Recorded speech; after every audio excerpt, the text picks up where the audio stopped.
ҷашни меҳргон ки ҳамакнун ба диёри хушбоду ҳаво меҳани азизи мо тоҷикистон мерасад, мероси пурарзиши аҷдодон ва яке аз рукунҳои муҳими худшиносиву ҳуввияти миллии тоҷикон мебошад. меҳргон чун наврӯз аз даврони бостон дар байни мардумони ориёи табор ҷашни бузург дониста мешуд. меҳргон оғози нимаи дуюми сол баробарии тирамоҳӣ ва ҷашни кишоварзон аст. гузаштагони мо онро ҳамчун ҷашни шукӯҳманди ҳосилғундорӣ таҷлил мекарданд. дар ҷашни меҳргон деҳқон ҳамчун пири кишоварз мавқеи меҳварӣ дорад. ин ҷашн гувоҳ аз густариши фарҳанги кишоварзӣ ва мавҷудияти гурӯҳи иҷтимоии деҳқонон мебошад.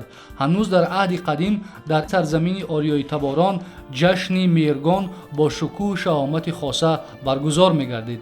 пайдоиши ҷашни меҳргон ба замони давлатдории ҳукмронии Фаридун подшоҳи пешдодиён рост меёбад ва ҳамин ҷашнро дар замони ҳукмронии Фаридун бо тантана ҷашн мегирифтанд. мувофиқи анъанаҳои ориёӣ шахсоне ки дар майдони ид иштирок мекарданд, онҳо либосҳои тоза ва шинами сурхро яъне арғумониро ба бар карда дар миён лок мебастанд. ҷашни меҳргон дар даврони соҳибистиқлолӣ бо таваҷҷӯҳи бевоситаи пешвои миллат муҳтарам Эмомалӣ Раҳмон дубора эҳьё гардид ва мазмуну муҳтавои моҳиятан ғанитарро касб кард. ҷашнҳои суннатие ки аз замони ҳахоманишиён инчунин пешдодиён сосониён ба мо боқӣ мондаганд, дар замони соҳибистиқлол будани давлати соҳибихтиёри Тоҷикистон дубора зинда гардонда шуданд. дар даврони кӯҳан аз маъмултарин ва ҷолибтарин русуми ин ҷашн оростани хони меҳргонӣ будааст, ки хеле бошукӯҳ сурат мегирифтааст. оинҳои меҳргонӣ хусусан дар байни кишоварзон то рӯзгори мо нигаҳдорӣ шуданд.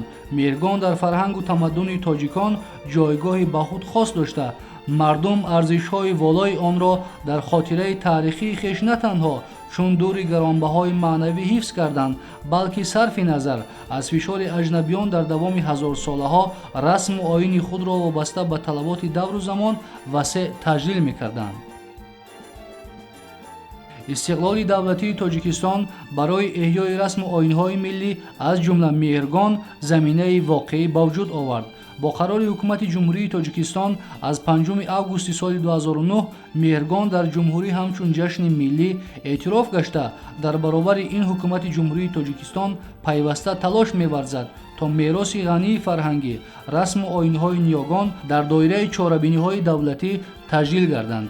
маҳз таваҷҷӯҳи хосаи асосгузори сулҳу ваҳдати миллӣ, пешвои миллат, президенти ҷумҳурии Тоҷикистон муҳтарам Эмомалӣ Раҳмон ба гиромидошт ва эҳьёи ҷашнҳои миллӣ буд, ки дар замони соҳибистиқлолии мамлакат меҳргон аз нав бо тамоми шаҳоматаш эҳьё ва ба қатори беҳтарин ҷашнҳои миллӣ ворид гардид ва ҳар сол бо тантана ҷашн гирифта мешавад. алҳол аҳли шаҳру деҳоти Тоҷикистон ба ифтихори меҳргон ҷашнҳои бузург меороянд ва дастурхонҳояшонро бо анвои меваҳо, тарбузу харбуза, сабзавот ва хӯришҳои дигар ороста дар атрофи хони пурнозу неъмат таронасароӣ ва рақсу бозӣ мекунанд.